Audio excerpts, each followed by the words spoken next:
في إحدى مناطق مدينة جازان بالسعودية كان هناك جبل يعرف بمكان مهجور، وكان يسكنه الأشباح والعفاريت والجن. وقد ورد الكثير والأخبار وانتشرت الأقاويل عن هذا الجبل، والأقاويل اللي اتقالت إن بيقولك اللي بيطلع الجبل وبيوصل قمته يا إما بيكون شاعر أو يصاب بالجنون. ولكن في مجموعة من الشباب كان عندهم الفضول والرغبة إن هم يذهبوا إلى هذا الجبل، وكان في 4 شباب في مقتبل العمر لم يتجاوزوا 23 سنة، وكانوا قاعدين مع بعض في سهرة يتسمرون ويتأنسوا مع بعض ويحكوا لغاية لما جت الساعة 1 بالليل، وبدأوا يتكلموا مع بعض وبدأوا يتناولوا الحديث مع بعض، إلى أن الحديث وصل بيهم إلى أنهم يتكلموا في الأشباح وإلى ما وراء الطبيعة، ويتكلمون عن عالم الجن بما فيه من خبايا وأسرار. وبدأ كل واحد فيهم يحكي عن موقف حصل معاه، وفي واحد منهم قطع حديثهم وهو كان اسمه تركي. وتركي قال لهم انا حابب ان انا اروح جبل العفاريت والجن، مين هيجي معايا؟ فرد عليه فهد وقال له انت الخواف اللي فينا، انت عايز تروح تشوف الجن؟ وتركي غضب جدا من فهد لما قال له الكلمتين دول. فتركي قال لهم على فكرة انا مش بمزح، انا رايح الجبل دلوقتي، مين هيجي معايا؟ ولما وجدوا ان تركي بيتكلم بجد اخدوا حذروه يقولوا له ان الجبل دون مش هزار، وقال لهم ان هي مجرد تجربة وممكن تكون تجربة ممتعة لينا كلنا، يلا بينا نمشي مع بعض. وقعد ان هو يقنعهم انها ممكن تكون مغامرة مسلية وممتعة. وبعد محاولات عديدة من تركي ان هو اقنعهم بالفعل، واخدوا السيارة وركبوا وراحوا الى الجبل. ولما وصلوا وقفوا قدام الجبل حسوا برياح شديدة وبرد قارس جدا، على الرغم انهم كانوا في الصيف مش في الشتاء. وقال لهم صديقهم زياد يا جماعة احنا عمالين نتكلم، واول لما جينا الجبل حسينا ببرد شديد ورياح، انا فعلا خايف. ولكن تركي قال لهم يا جماعة مفيش خوف، الخوف من الله، هنخاف من ايه؟ ولكن تركي في نفس الوقت من جواه مرعوب جدا، ولكن تمكن من اخفاء خوفه قدام صحابه عشان ما يطلعش عيل قدامهم. وفي اول طلوعه للجبل تعثر في صخرة ما كانتش موجودة اصلا على طريق الجبل، فبدأوا الشباب في صعود الجبل وكان الامر بالنسبة لهم ممتع، فبدأوا يتسامروا مع بعض ويضحكوا مع بعض ويقولوا نكت لبعض عشان خاطر ما يحسوش بصعود الجبل. واخدوها ان هي مغامرة لتسلق الجبل، مش مجرد جبل مهجور بالجن والعفاريت، وقالوا ان هي هتبقى مغامرة مسلية جدا لينا. ولكن قبل اقترابهم للقمة ببضعة امتار شعر صالح ان في حاجة مسكت برجله ثم افلتتها بعد كده. الشيء اللي مسك برجله كان شيء عامل زي جمرة النار بالظبط وساخن جدا، فصرخ صالح صرخة هزت أرجاء الجبل بأكمله، وسرعوا أصدقائه ليه ليجدوه مرمي على الأرض، وكان ماسك رجله عمال يصرخ منها. ولما أصحابه شافوها لقوها في غاية الإحمرار، وأخبرهم باللي حدث معاه، بس هم قالوا له ممكن تكون من أثر الصعود للجبل. فوقف صالح على رجله ويكملوا صعود الجبل عشان يشوفوا مين اللي هيوصل لقمة الجبل، لأن هم كانوا متراهنين اللي هيفوز هو اللي هيكسب. ولكن في نفس الوقت كان كل واحد من الشباب بيسمع صوت بيندهوا باسمه، وما كانوش عارفين ان الاصوات اللي كانت جايه لهم اذا كان حد من اصدقائهم بينده ولا صوت اخر من داخل الجبل. محمد قال لهم يا جماعه الجبل شكله فيه عفاريت بجد. وبعد انتهائه من هذه الجمله اشتعلت النيران متفرقه في انحاء الجبل كله، وانطفأت النار سريعا، لكن دب الرعب في قلوبهم كلهم. وفي تلك اللحظة أقروا فعلا إن الجبل مسكون بالأشباح والعفاريت، وقالوا بعضهم لبعض يلا بينا نرجع للديار لأن كان اختيارنا غلط من البداية. وسمعوا صوت حاد تهتز له القلوب وتقشعر له الأبدان مما جعل الرعب في قلوبهم. الصوت بدأ يعلى ويملى أرجاء الجبل بأكمله. الصوت اللي كان بيكلمهم قال لهم ايه اللي جابكوا بيتي وعشيرتي،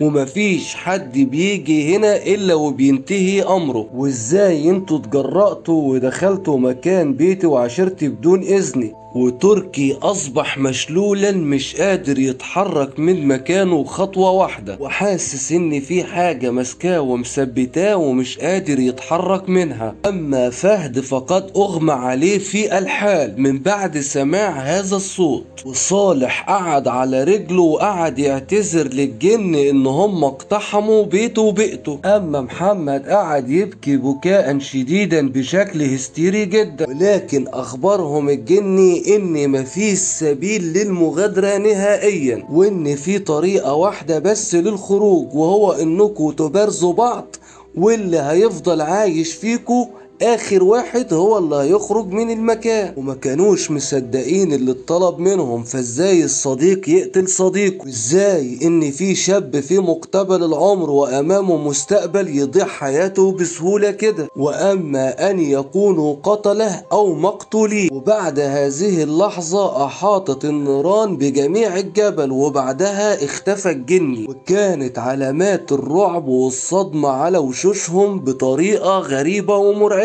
وإن حاولوا الهروب فالنار هتاكلهم، ومش عارفين ايه مصيرهم مع الجني او هيعمل فيهم ايه لو ما نفذوش اللي هو قال لهم عليه، انهم يقتلوا البعض والناجي الوحيد هو اللي هيخرج. فوصل بحال الشباب لليأس، فخلفهم نار وامامهم جني مرعب وقوي. وفي لحظة محمد تذكر ان مهما كانت قوة الجن فقوة الله اعظم، فاسترد قوته وبدأ يقرأ المعوذتين، وبدأ يقرأ من آيات القرآن الكريم اللي هو كان حافظها، وبدأ يردد دعاء النبي يونس لما كان في بطن الحوت: لا إله إلا أنت سبحانك إني كنت من الظالمين. فسمعوه أصدقائه فبدأوا معاه بالدعاء من بعض الآيات التي كانوا عارفينها. كلما ذكروا الله وارتفع صوتهم بالذكر تهدأ النيران من حولهم، حتى إن أوشكت على الانتهاء. فظهر الجن بغضب شديد جدا وحاول مهاجمتهم، بس مش قادر عشان هم بيذكروا الله. وبدأ حجم الجن يصغر شيئا فشيئا حتى اختفى تماما، حتى آخر ما صدر منه كانت صرخة شديدة، وما كانتش صرخة قوة، كانت صرخة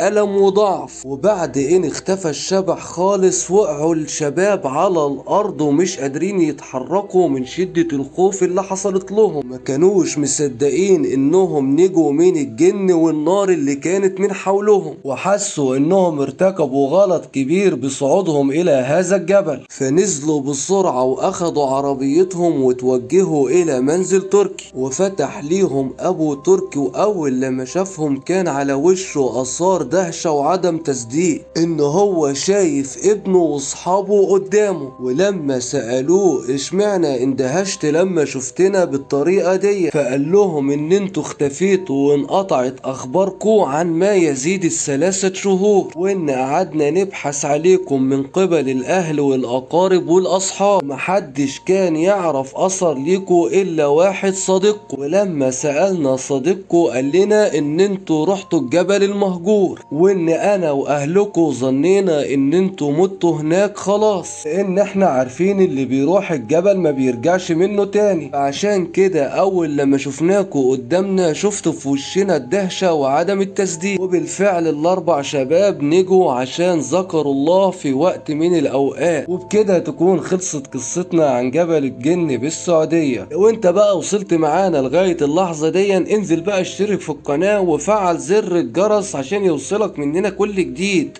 واوعى تنسى اللايك الجامد بتاعك. تحياتي ليكم، حكايات محمد.